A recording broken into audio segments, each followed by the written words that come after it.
শ্যামবাজার এলে কি খাবে সেটাই বলবো আজ, চলো। তো শুরুতেই হাঁটতে হাঁটতে চলে যেতে হবে বাগবাজার গিরিশ মঞ্চের অপোজিটে এই হট থাই মোমোতে, আর নিয়ে নেবে ওখানকার হট সেলিং আইটেম আফগানি মোমোটা। 140 টাকায় 5 পিস দেবে। মোমোর ভেতরে চিকেনের ফিলিং থাকে যথেষ্ট, আর খেতে এক কথায় অসাধারণ। 2 থেকে 10।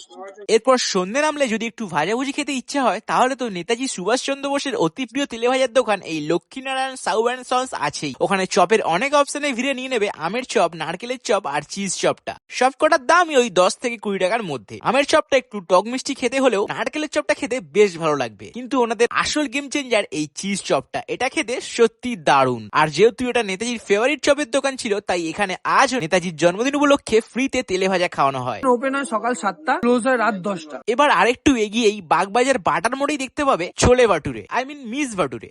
ওখান থেকে 40 টাকার বিনিময়ে নিয়ে নেবে 1 প্লেট ছোলে ভাটুরে, যেটাকে আগে একটু ফুটো করে ফু দেবে, তারপর একটু ফাঁক করে ছোলের মধ্যে ডুবিয়ে সাথে একটু পেঁয়াজ নিয়ে মুখের ভেতর চালান করে দেবে। দেখবে পুরো দিল্লির স্বাদ পাবেই। ভিডিওটা ভালো লাগলে লাইক, শেয়ার, ফলো করে দিও। আজ এত অবধি, বাকিটা পরের ভিডিও। টাটা।